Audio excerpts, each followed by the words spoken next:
Today's episode is sponsored by Twice Sheared Sheep, a knitting tools brand, making intelligently designed tools to save you brain power so that you can knit more and frog less.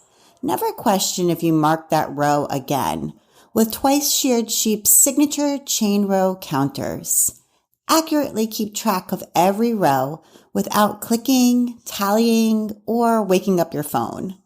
You don't even need to take your hand off the needles. See the entire selection of row counters and brain-saving gadgets at twiceshearedsheep.com.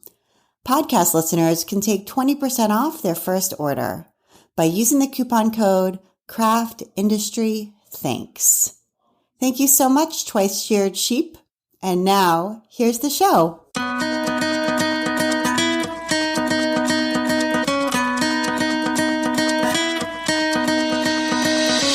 Welcome to episode 245 of the Craft Industry Alliance podcast. I'm Abby Glassenberg. Craft Industry Alliance is a community for craft professionals where you can strengthen your creative business, stay up to date on industry news, and build connections within our supportive trade association. Check it out at craftindustrｙalliance.org. Today on the show, we are talking about YouTube with my guest, Laura Coia. Laura is the host and creator of the YouTube channel So Very Easy. The channel has 454,000 subscribers and 976 videos that she has produced over the last 9 years, all focused on sewing and quilting. Laura has over 45 years of sewing experience. She's written for several sewing and quilting magazines. She has 2 books with C&T Publishing, and she was awarded the Silver YouTube Award from YouTube. Laura's teaching style is relaxed and encouraging to novices and experienced sewists alike. Her goal is for viewers to simply spend more time in the sewing room. Laura Coia, welcome. Thank you. Thank you for inviting me. I'm excited to be here. Yeah, I'm very excited. We were just talking before we hit record about how we met for the first time in person at H&H Americas, which was a really good time. But I would love to learn a little bit more about you. I know that you are one of 6 children and the oldest girl. So where did you grow up and what was your household like when you were a child? Oh, well, it was crazy, as you can well imagine, with six kids. I'm the second. I'm the first girl. So really, in that world, I was the firstborn because I was the first girl. So my job was really helping my mother with everything that was pertaining to the house: laundry, cooking, cleaning, children. My brother helped my father with everything outdoors. So it really came to me really early that I had responsibilities, and I never took it bad because just the way it was, and I actually enjoyed doing it. So and the household was always crazy. We didn't have a TV, so we played games and we entertained each other. So it was a great, fun childhood. I can never complain about that. And you grew up in Canada. Right. Niagara Falls, Ontario, born and raised. Been here all my life and just love to travel, but this is my home. So. Okay, right. And was your mother a sewist or a quilter? Was she skilled in that way? Well, it's funny because my mother was definitely very talented in crafting and sewing, but it wasn't her thing. She did it because she had to, because that was the day. But my grandmother was very, very talented. So it sort of has skipped the generation to me, but I did learn sitting at my mother's knee. Yeah, it was all about what my mother taught me. Okay. And did you sew your own clothes, or did she sew, or did your grandmother sew clothes for you? I'll tell you how I learned how to sew, and this is quite an unusual way of learning to sew. We reversed sewed. So my mother and I would go shopping. For example, if I needed a winter coat, we went to the secondhand store, and my mother would say, "Okay, go shopping." So I would go and buy a coat that was way too big for me. It could be a man's, it could have been a woman's.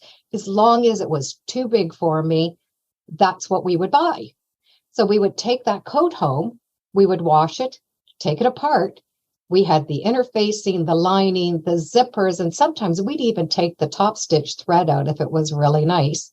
And then we would use that as fabric and create a project or a garment for myself or my siblings.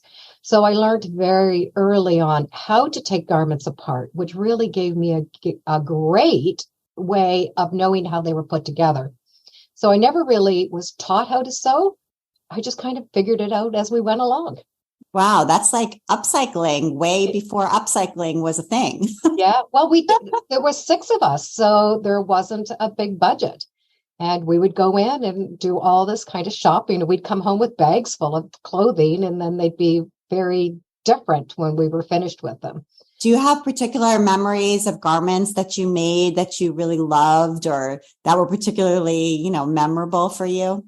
Well, the one, and this is why I mentioned the coat, is I picked out this red wool coat, and it had this absolutely huge, huge button on the front.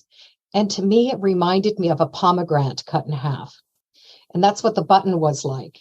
So I wore this red coat to school that my mother recreated with this red button. And I remember the button and the fabric. I don't remember what the coat looked like, but I remember how happy I was going to school with that coat and that big red button that looked like a pomegranate. That's awesome. And one of the first things that I made, my mother allowed me to sew whatever I wanted. There were no rules. She just said, you sew whatever you want. However, I was never allowed to wear them out of the house. That was probably a good thing because, I didn't have the skills. I started sewing at 5 years old. So I was just allowed to create whatever I wanted, and I could wear it around the house.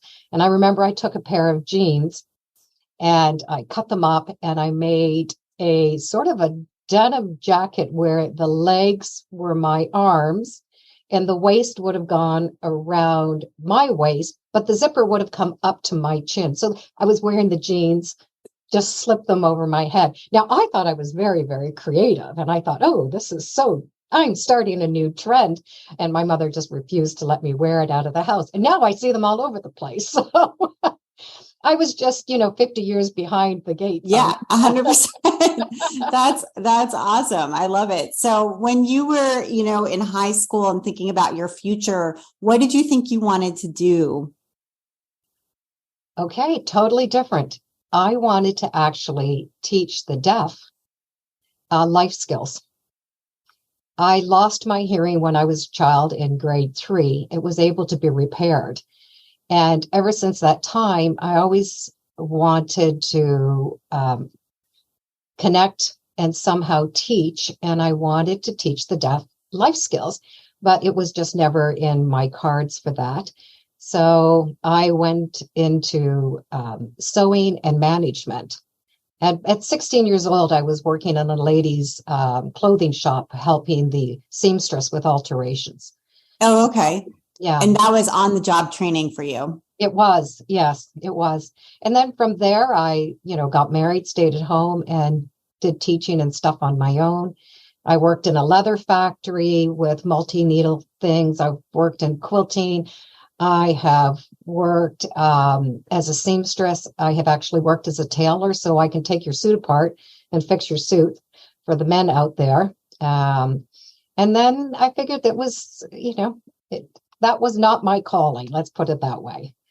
Okay, so you married your high school sweetheart. So talk a little bit about that and about that period of your life of having children of your own. Oh, okay. My husband's just going to be horrified when he finds out I tell everybody this story. My husband and I met in grade 3. And we were just friends. We just stayed friends all through school. And when we were done high school, I re-met up with him sort of accidentally. We ran in together and we decided just to go and have a coffee and catch up on who's who. And did you hear about so-and-so? And yeah, I just knew the moment I re-met him that he was going to be the one. Wow. So yeah, so we go back a very, very long way. We knew the same friends. We went to different high schools, but it was sort of in the same area. So we kind of know each other. And when we re-met, it was a very easy relationship because we didn't have to, pretend. It's like we were friends already. And then I realized, oh my God, I think I love you. I need to. So yeah, we got married, and right away I wanted children because, of course, I'm one of lots. So isn't that what you were supposed to do? You get married, you have kids right away. So we did, and I had 3 children within 6 years, and I was a stay-at-home mom for years to bring up the kids until my youngest one went to high school, and then I went back to work briefly. I went as a tailor. And I worked as a switchboard operator for a while for the Great Wolf Lodge. So yeah. Oh yes, I could talk really, really, really fast if I need to. And then I left that and stayed home to run my husband's fishing business. Right. So let's talk a little bit about that. So your husband is a fisherman. You're also a fisherman, or I don't know if you say fisherman, but anyway, it's all the same. Okay. And he has a business, selling lures, fishing lures. And so talk a little bit about that and your role in that business from the beginning. Well, the company's called Thunder Mist Lures. So we live in Niagara Falls, and we have the thunder of the falls in the mist of the falls. Right. I wish I could claim the name, but it wasn't my thought. When they decided on doing this business, it started in my basement. And so it basically started in a little room and then eventually took over my entire basement. And when it got to be the point that they could not run it part-time because they were all working, there are 3 brothers that do this, I left my job and I came home and I worked in the office. So I did shipping, receiving, handling, inventory, you name it, I did it all. And then my brother-in-law, he retired, so he took over a portion of the business. And then my husband retired and he took over more. And then my brother-in-law retired and he took it over. So I don't have anything to do unless they need a backup crew, and then I'm the backup crew. So that's how their business started. And now I have taken over the basement. We since then have long moved out of our basement. And now I've taken it over for my business in my studio. And so the YouTube the idea of filming videos that would market a business originated with Thunder Mist, with the fishing business, correct? And this was your son's idea, I think. Right. So my son was always into computers, has always enjoyed that, and still does that to this day. And when my husband started the fishing lure business, he said, you need to do videos. That's one way of advertising. So my husband has been doing videos for the business right from the very beginning. And then he, of course, has always said, oh, Mom, you should do a channel too. Like you're very crafty, all these things. Why don't you do life skills? So there goes the life skills that I wanted to do way back. So here it was coming around to finally in a life that I could do it. But I was running his business, 3 children at home. Like, really, I did not have time for that kind of thing.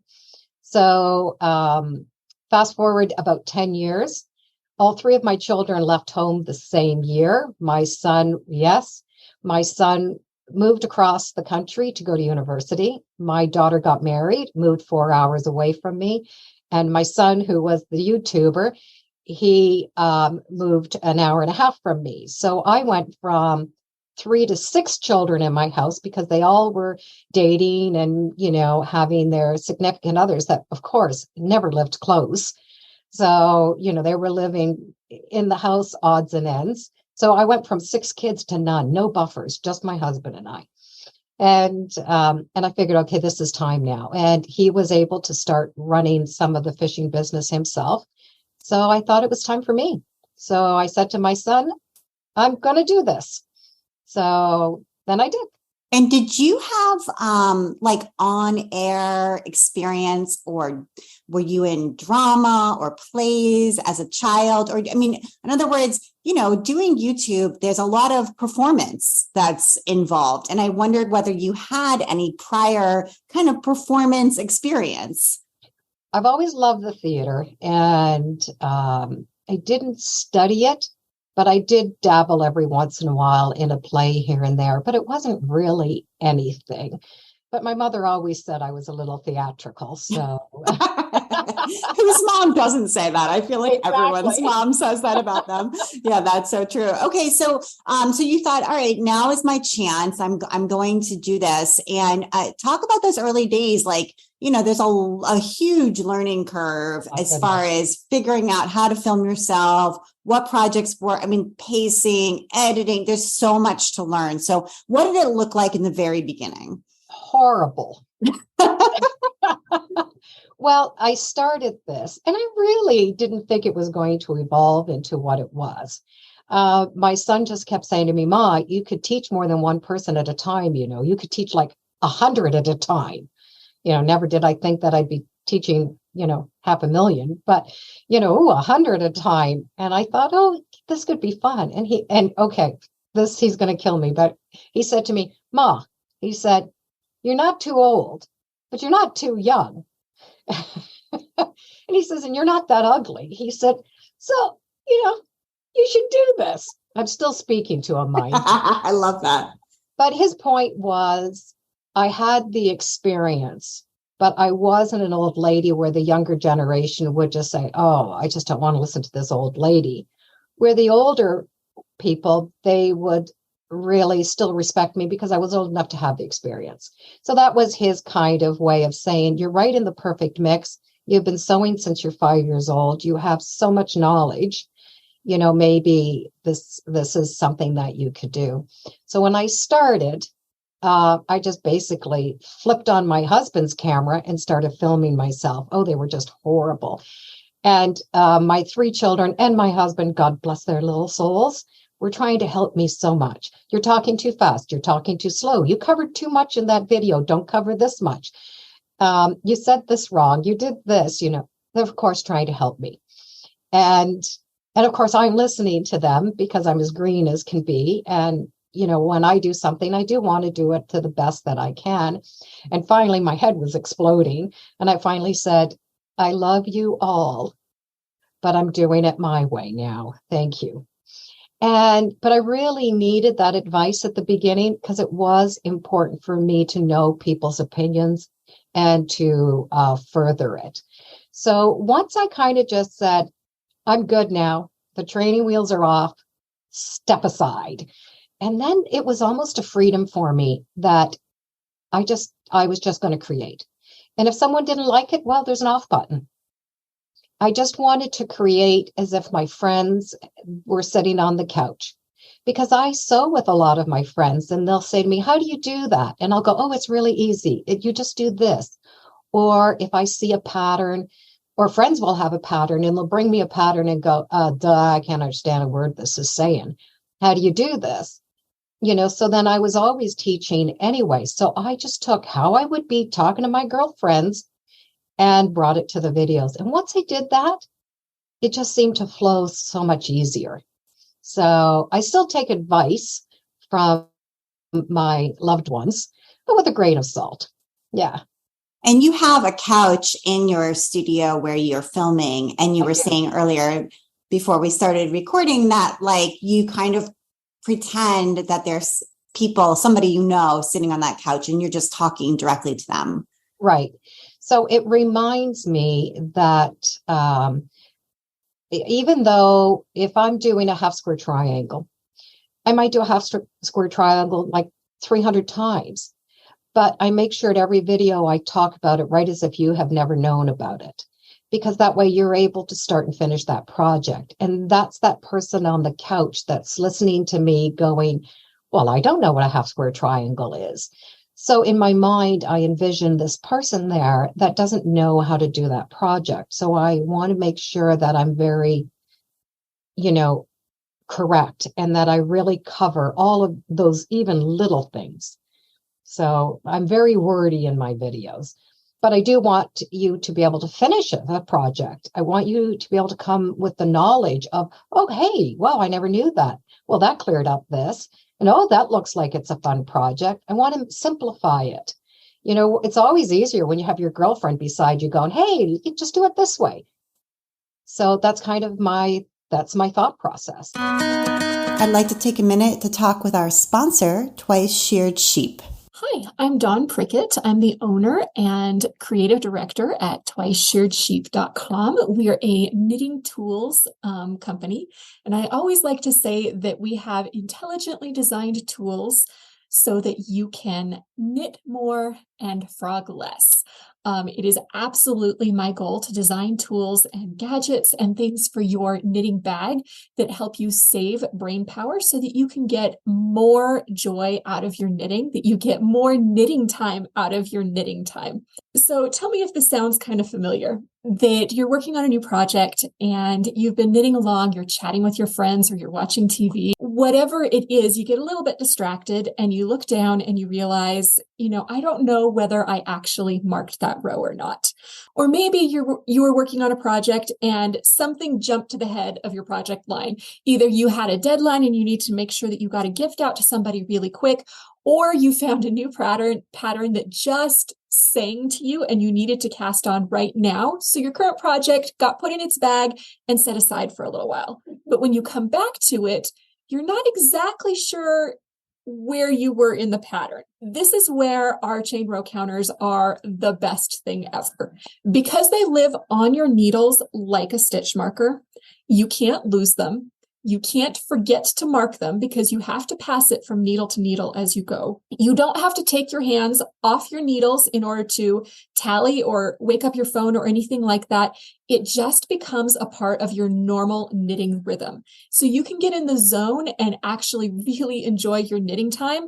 And then when you step away and come back, you always know exactly where you are. If you would like to give us a try, you can use the coupon code Craft Industry Thanks on our website, twiceshearedsheep.com, and that'll give you 20% off your first order. Thank you so much, Twice Sheared Sheep. And now back to my conversation with Laura.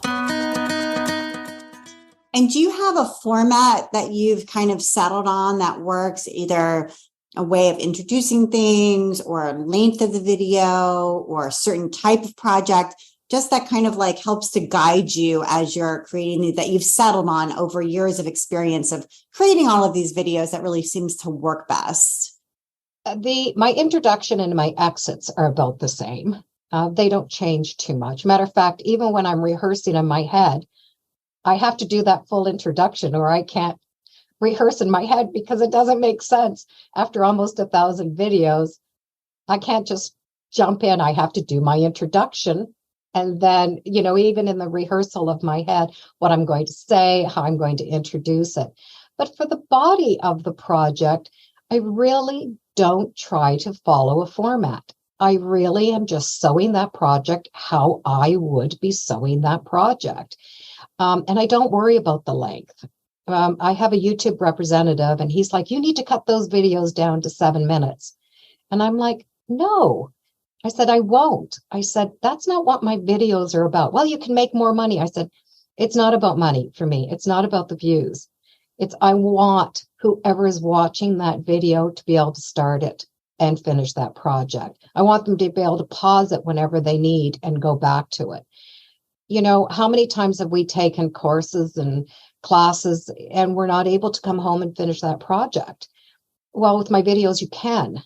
So I want to make sure that they're all of that detail is in there. So the videos can be long. They can be up to 15 minutes. In my mind, I try to get them shorter. It never happens because I am a little wordy. But that's my goal is I want you to have that comfort level of being able to finish that. And if it's a project you've never done before, you can go into the quilt store and say, hey, I want this, this, and this. You almost look like you know what you're talking about. But it's giving you the knowledge you need to be able to go and create those things. And they don't have to be perfect. Perfection, I don't even think, I'm never perfect. I don't plan to be perfect. I want to just have fun doing it. And I think that's what the word hobby is all about. And I say that so many times. What this is a hobby. And just have fun with it. Our perfection will come at a later day. Just have fun with it. And the more fun that you have, the easier and the quicker you will get at these things because you're not putting pressure on yourself. Yeah, you have almost like a Mr. Rogers type of reassurance that comes from you when your videos, where you feel like when you're watching it in the same way that Mr. Rogers would just sort of encourage you to explore and be curious and be confident in yourself. You have a lot of those same sort of ways of talking to the viewer. Thanks. Yeah, it's funny because when people meet me, they're like, wow, you're very energetic.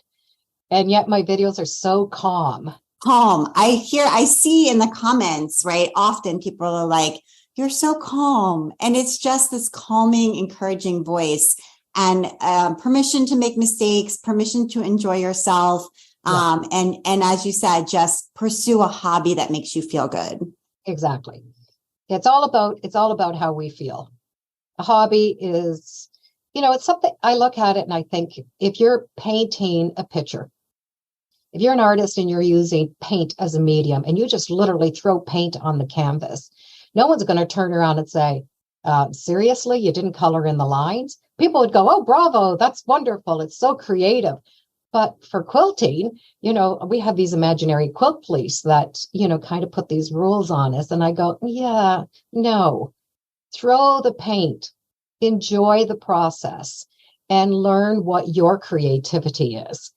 And it might be traditional quilting. If not, then it's going to be something else.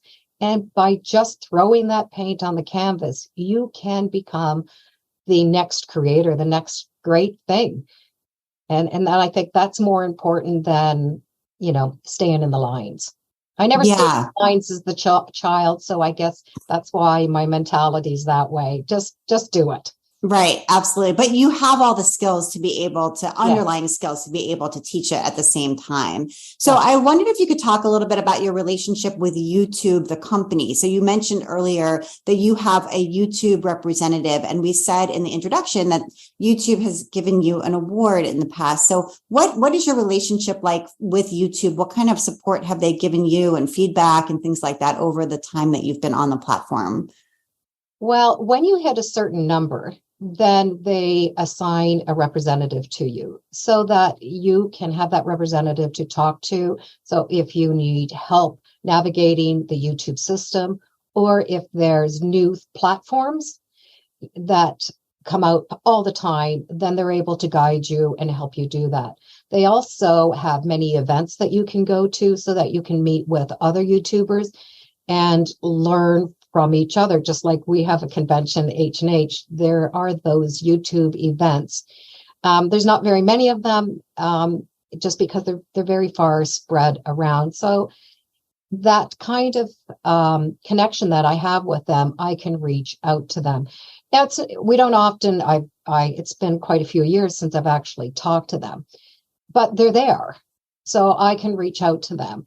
And that's kind of nice to know that if I need help with a new way that they've come up with something new, like shorts and something like that, then I can actually learn about it. And they actually will have videos that they can send to me so that I can educate myself on how to do those platforms so that I can do them. So that's a lot of fun. And a funny story that I think you would enjoy and people would love hearing this is, so, I mean, we'd be talking like about 5 years ago, a representative, I had met with them and it was one of my first ones. And so we were talking about the videos and I asked him, should I change my thumbnails? I have me in my thumbnails holding this project, but I see everybody just showing the project. Should I change my thumbnail format to just the finished project? So right away, he said, I would probably think so, but just a moment, let me check and see your stats. So, of course, he can go behind where I can't go. And he comes off and he says, oh, no. He said, you need to be in every thumbnail. He said, people are now recognizing you, not so much your project. He said, it's probably that white hair. He said, you'll never be able to cut your hair and you'll never be able to color it. So he said, you have actually created your own brand of you. He said, which now you can't change your brand. He said, because people know you, not by what you're creating or by your name, but by who you are. So I can't ever color my hair and I can't cut it. So yeah, I would love to talk about your hair because you do have a signature hairstyle. You, just for people who've never seen what you look like, who are listening, you have long white hair. It's very white. And I would agree with your YouTube representative that, I mean, that's how I came to know who you were, is just you have a very recognizable look. That stands out. I don't know, how long has your hair been white? Did you go white early? Were you blonde before? Or tell us a little bit about your hairstyle. Oh my goodness. I was born blonde and then darkened up. I was never dark. I was always just a dark blonde or medium blonde. But I started going gray very, very young. So by the time I was 18, I already was coloring my hair. By the time I was 30, I had more gray than any other color. So I did try to go gray, just let my hair go once. And I cut it very short and I had it really fun, but it just didn't seem to suit me. So I started coloring it again and that didn't suit me either. So finally one year, it's been over 10 years now. It's been 11 years. I just one day said, nope, I'm done. It was so hard to color because my hair's so white, so premature gray. I would have to sit with color on my hair for over an hour. And it also grows very fast. So within a week, I'd look like a skunk. So I just decided I would rather have this salt and pepper hair, whatever it was, versus having the skunk for 4 out of my 5 weeks. And I really didn't know it was going to turn out this way. But what I did know is I was tired of always having to have those chemicals on my hair. And my hair was, no matter how much you condition your hair, it just doesn't ever feel nice. And I said, I'm done. I'm done. I'm done. I'm done. I'm done. I'm done. Newsflash to family members, I am done. And we were sitting at the table and I said to them, and all of you, so I'm talking to all of them, even my husband, are going to love my hair. And you are going to tell me often how fabulous I look, because I do own a mirror and I know how I look, but I don't need to hear it from you. I will hear from you often how darling and fabulous you look. So, of course, they were all like, so you want us to lie to you? I said, yes. So still to this day, I'm not sure if they're lying to me or not, but they always say, Mom, your hair looks fabulous. So it took me time to train them. And then, so I let my hair go for about 2 years and it was about 18 months. And I just kept it really curly and messy and just so that you would not see that growth. I went to my hairdressers and I said, cut off the gray, cut off all the color. So I came out with like a little bob and I was like, wow, I don't have gray hair. I don't have salt and pepper hair. I have white hair. And she's like, your hair is white. Even the hairdresser turned around and went, oh my God, your hair's white, white, white. And I went, I can't believe it's so white. And still to this day, he said, if you come in and say, do you want me to color your hair? He says, I won't color it. It's a great color. I love the way it looks. And as we said earlier, it works for building a brand that's, visually based. So I'd love to talk a little bit about some of the opportunities that have come your way, seemingly as a result of YouTube. So I mentioned in the intro that you've written for some magazines and you have some books with CNC Publishing and Notions and things like that. So maybe you can talk a little bit about the interaction between YouTube and building this fan base and this experience and proving your skill on camera and how these other opportunities outside of that came to be. It's kind of funny because where I'm sitting, I'm not considered a quilter, but I'm not considered a sewist either. I kind of I'm Heinz 57. I kind of do it all. So, in the quilting industry, people would say, no, she's not a quilter. And in the garment industry, they'd say, well, no, she's not a seamstress. So it was kind of this mix match of things. But my viewers are my biggest fans, and they're just so loyal, and their comments just really just kept and still to this day encourage me to do what I'm doing. If I didn't have it, if there was no comments, I don't think I could do what I do. because to me, that's really builds, it's those little thank yous that really mean a lot to me. So when I started doing this, I had a lot of people say to me, oh, you should write a book. Oh, you should write a book. So C&T Publishing, they said, what about doing a book? And I was like, well, I don't know. All my videos are online. But when you go through all of the comments were, do you have a pattern for this? Do you have a pattern for this? So they still want the actual verbal and the video on how to, but they like to have the book beside them. So, so C&T Publishing, they really took a big gamble in saying, yes, let's produce these videos into books. And it was a great seller. I think it was actually considered one of their best sellers in that time. So many people did want it. So we are still in a book year. We are still in that generation where people want to feel the books and follow along. So then I wrote, the second one was all on projects. And I have a third one coming out, and it's about a clamshell, how to do a very easy clamshell, a quilt as you go clamshell. I'm really excited about that. So, yeah, I hear you that I could see people having a fear, like, I don't want to give it all away. In other words, if I go on YouTube and I show you step by step how to make 12 projects, well, that's it. Then I can't ever take those 12 projects and make them into a book. I've given it all away. Why would anybody buy it? But what you're saying is the opposite is true. Exactly. And I agree with you. I thought the same thing. I thought I've already given it all out. I mean, everything. I didn't hold back and have you try to figure it out. It's a complete video, start to finish. So it was I think it was a bit of a gamble. Are people going to want both? But it did prove that they do still want both. Well, not everyone wants to watch videos. And a lot of people still want that book to be opened up in front of them. And sometimes they'll have the book and a video running at the same time. So I think, and you know what? And really, if we think about it, you can never get too much knowledge. And I think that's what they feel is they're getting so much information that they're bound to get that project done. I also think they're walking through the bookstore or the local quilt store and they see your face. Right. And they're like, oh, it's Laura. I know Laura.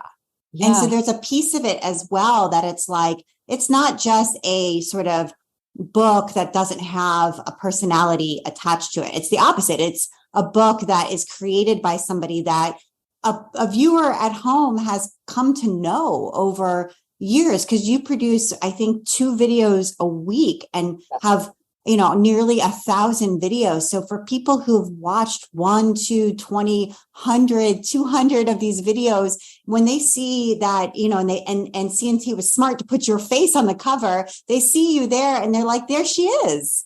Yes. It's funny because YouTube sort of has this feeling that when you watch YouTube and you watch the same person, you become their friend. I might not know you, but you feel like you know me, because it's different than a movie star. We're more, it's different. We're in our homes. We're talking to you like people. We're not on a movie stage. We're not producing a movie. We're producing something. We're producing these little movies, these little things that are us. So you as the viewer really get to know us, our personalities. Some people can tell when I'm not feeling well, even if I don't say anything. In one video, I had a scratchy throat, and a few people in the video, and I never mentioned it on the video, and a few people said, oh, I hope you're feeling better. So they get to know this. And then when they see me, it's so funny because a lot of people will come to me and go, oh, hi, Laura. Oh, you got to see what I made the other day. And they'll be talking a mile a minute. And I'm in my mind, I'm going, oh, my goodness, do I know them? I can't remember them. I should know this face. I never forget a face. Come on, Laura, think. Who are they? Who are they? And in the meanwhile, I haven't met them, but they have met me so many times. We're friends. So, and I actually feel that after I've met them within seconds, I feel like they are my friends. So it's a different relationship on YouTube than it is if you meet a celebrity. I'm not a celebrity. I'm no different than you. I just teach on YouTube, and I'm brave enough to throw on that camera so that you can see my poor makeup and my bad clothing choice and my hangnails and whatever is going on, So I'm a real person, and I think that shows in YouTube. And you get a lot of comments. You respond to a lot of comments. You spend time talking back to the audience, thanking them for their comment, answering their questions. Yes. I'm sure, though, there are every now and then negative comment. The YouTube comment space can be a very harsh place.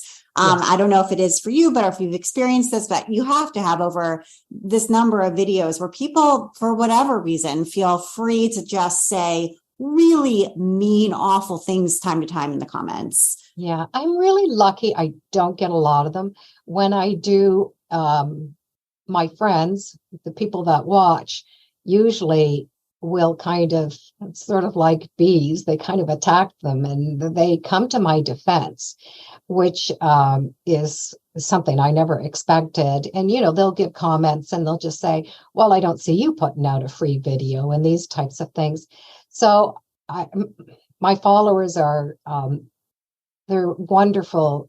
They really are friends because they have that attachment, but they don't really affect me. They did at the beginning, of course, but they don't affect me anymore when people say things. They have their opinion, and we're allowed to have an opinion.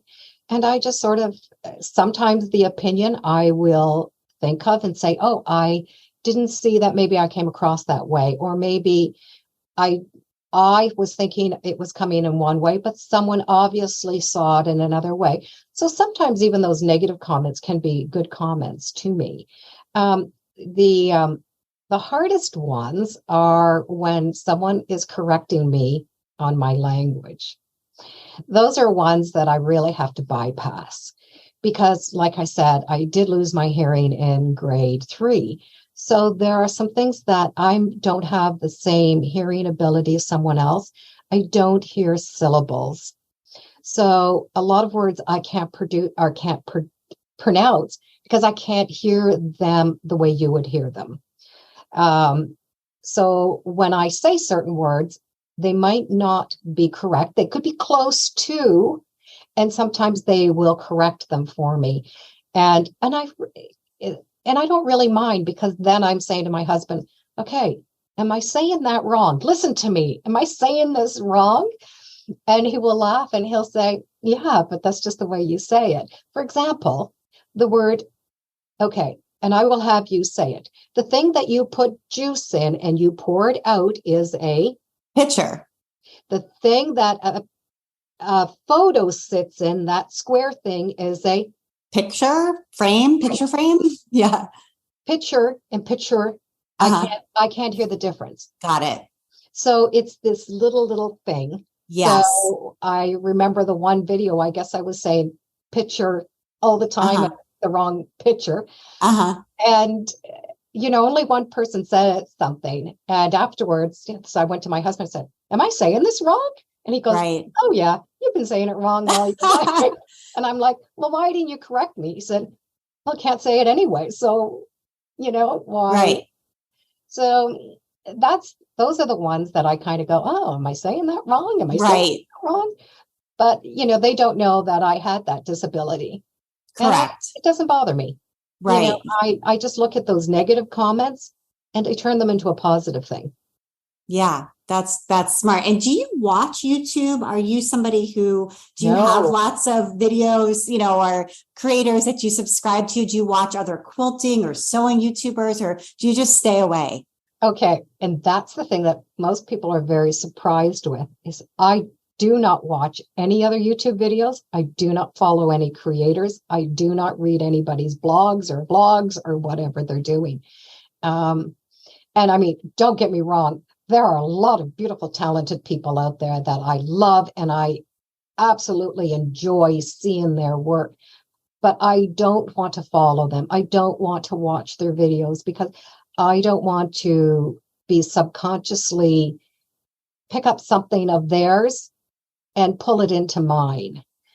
I would just absolutely be horrified if, somewhere subconsciously I saw a video and said, oh, I've created this thing. And meanwhile, I didn't create it. I saw it 5 years ago. As creators, it's kind of hard for us not to. We all get influenced with quilts and other artwork. But for me, I'm very careful that I'm not trying to take other people's creativity. So I don't watch them. And so a lot of people will say to me, oh, you should watch so-and-so. And, oh, did you see what so-and-so did the other day? And the truth is, no. So I love to watch. I love to see their work. I love to go to quilt shows and get inspired by the work. But the videos and the content, no, I do not. And have you thought about, I don't know whether you've created, we were speaking earlier about YouTube Shorts. I don't know if you've done those, but have you thought about TikTok, and how do you feel about sort of that short form sort of thing? Do you know what? I think it's great. I personally don't do anything but YouTube, and I do Facebook, Instagram, and I have my newsletter, but I don't do any of those shorts. They're not my style, and I'm okay with that. And I find sometimes in the shorts, they're not able to cover enough information. And at first, when these short little, whatever platform you wanted, they started coming out, I thought, oh, this is a great way. And then I would have people comment, and they'll send me a link to a short and say, I really want to make this, but it was too quick. I couldn't follow it. Could you do a video on it? And then I'm like, no, I can't. That's not my project. Thank you. But I had a lot of people do that. And right off at the very beginning, so that really made me decide that that's not my thing. I'm Gabby. I'm just going to keep it in the videos and do the format that I love to do. So, yeah. And it's very clear in talking to you that you have a vision for what this channel is, for what it is that you do. And, as new things come around, you're able to assess them and either accept them or reject them or do them in your own way according to the sort of plan or vision that you have for what it is that you're making. And I think that that's so helpful, because then there's always new things, and you're able to look at them and make your own decision with confidence. Right.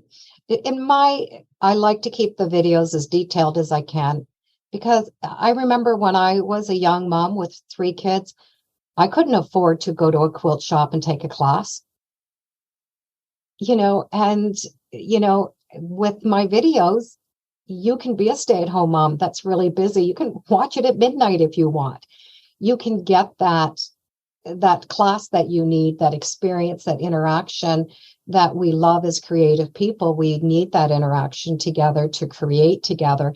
And to me, I think that's really the most important thing, is that you can have that and not have to leave your home. And a lot of people can't leave their home. It's difficult for them for physical or mental reasons. And, sometimes I actually have a very large male following. And I have a lot of my men say to me afterwards, I made my first quilt because of you, and I was able to walk into a quilt shop with confidence because you gave me the knowledge to go in to talk about what I wanted to do. So it was a gateway for them. And that's important. Like if you're this big experienced person, you don't need my videos. My videos are not there for that. My videos are just for us to have fun with. Let's be creative and do something fun together. So that's sort of my whole mental thought about it.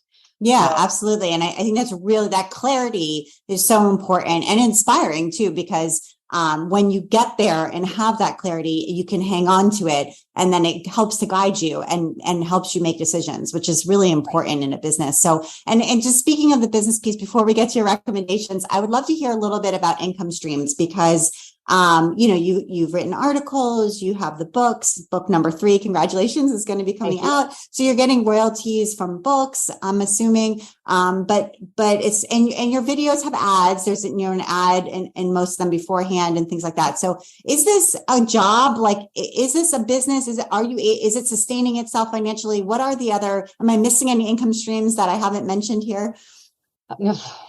Well, YouTube would be my main body. And YouTube's sort of a funny way it works. These commercials that are on my video are the ones how I get paid, just like commercials on TV. That company pays YouTube. In turn, YouTube pays me via how many people watched that video, how many people interacted with that video, how many people clicked on that video. Did you leave my video to that site? Also, what are the demographics of my videos? So if you own a company, you're going to say to YouTube, oh, hey, I want to be in a video and a demographics on this, so I might not get fishing lures, right? But I might get cars, and I might get clothing and luggage and stuff, other things that, financial things that are advertised. And I don't know what's advertised. That's not up to me. I have no say in that. The only thing that I really can dictate is how long that video should be. Can you skip that video? And do I want a video in the middle of my videos? So I have to have them at the beginning, and I make them so that you can skip them as quick as you want. Now, if I have them so that you can't skip them, I get paid more. Once again, that's not my goal. So I want this as a pleasant experience for you. So if you really don't want to see, whatever it is, you don't want to see banking advice, then within 3 or 4 seconds, you can skip that. I also will not have an ad in the middle of my videos because I absolutely hate that. And we're in the middle of, and then we're back to a car commercial. No, I can't do it. I can't do it myself. I don't expect my viewers to do it. But if I had that in there, then of course that would gain me more revenue. So I just say to my friends, don't skip the ads. Make sure you watch the ads. Have me playing, run, make your coffee, come back. Just because it kind of, it just makes a company, it makes me more desirable for a company to advertise on my site. But again, it's just not my goal. So I don't really worry about that bottom line. And because I don't have those large commercials and all of those things, I'm not the highest person paid on YouTube. I'm okay with that. So I did not do this as a money maker. That's not what my goal was. And I'm not going to lose sight on that. And so you can ask me to put whatever you want, like the YouTube representatives say to me, hey, let's put that commercial in the middle. And I'm like, no, not doing it. Thank you. Oh, let's put longer, non-skippable ads. Nope, not going to do it. If I don't want to see it, I don't think you want to see it either. So to me, it is making enough money that I would be able to live on it. Am I making tons? No, because I don't do what the others do. And I don't also, in the middle of my video, go, oh, this is sponsored by so-and-so mattress. What does a mattress have to do with sewing? I'm not doing it. It's just, I couldn't do it even if I wanted to. It just would not go in my vocabulary. So because I don't do all of these things that could make me more money, I would not be the biggest on the hit list. And I'm okay with that. So that's great. Great advice, and great insight into, again, how you are thinking about and your vision for your channel and how you're using that to make decisions. So I love that. And I also think it helps to allow you to keep going, because I think if you were to compromise on some of your ideals about what the channel really is, it wouldn't serve you. And then in the end, you would probably feel burnt out and give up. But the fact that this is true endurance. You've been doing this for so long. And a lot of, I think the reason for that is because it's true to who you are, and that allows you to feel good about it and to keep going. Yeah. I love what I do. I absolutely love what I do. I go to bed at night. Sometimes I can't sleep because I'm too excited about starting something the next day. You know, my husband, if I get a package in the mail, sometimes my husband will hide it until after dinner because he says, oh, as soon as I give it to you for dinner, he says, I've lost you. He says, you're there. We're having dinner together. He goes, but you're really not there. He says, you've already started cutting into that fabric or designing with the fabric. He said, so yeah, so sometimes he'll laugh and go, oh, I forgot to tell you, you got a package in there. So I want to get to your recommendation. I wanted to get to your recommendations. You have a couple of really good ones. So you live in Canada, which I'm assuming means some cold weather during the winter months, but in the summer months, you like to take advantage as much as you can and entertain outside.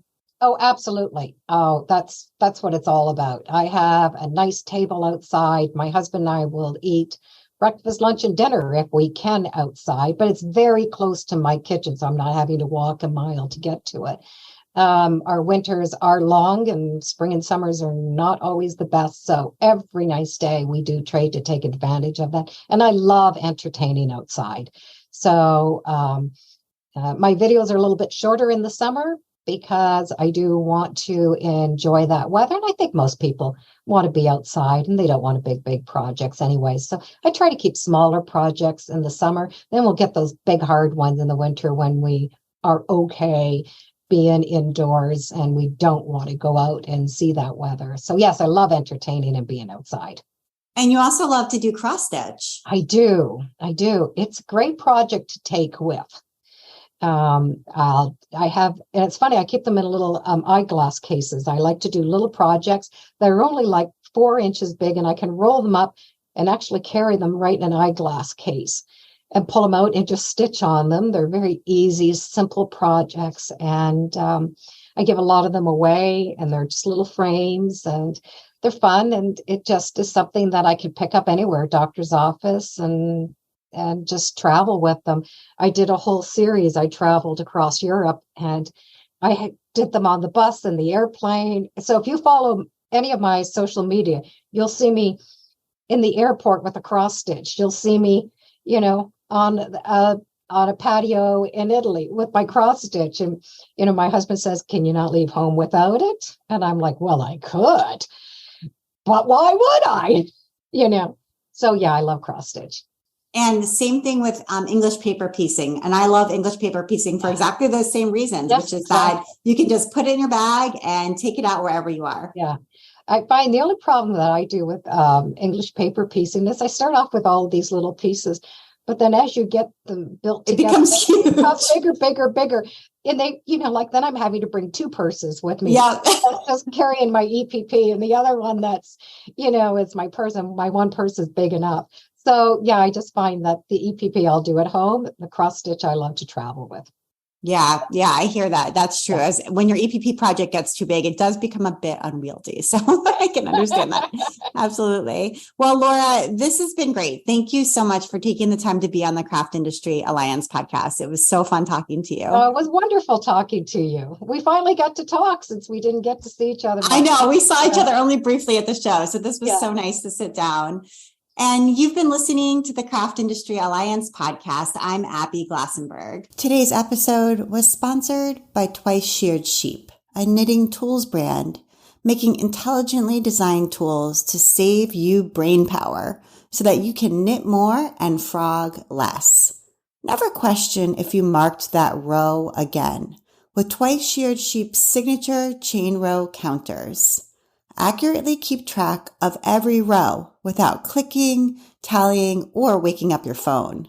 You don't even need to take your hands off the needles. Use the coupon code CRAFTINDUSTRYTHANKS to save 20% on your first order at twiceshearedsheep.com. Thank you so much, Twice Sheared Sheep. Craft Industry Alliance is a community for craft professionals. When you become a member of Craft Industry Alliance, you get in-depth coverage of craft industry news, the opportunity to connect with fellow professionals for advice and support, and access to an educational library filled with ideas, tools, and resources to help you as you build your business. join us at craftindustryalliance.org. Thank you so much, and I'll see you next time.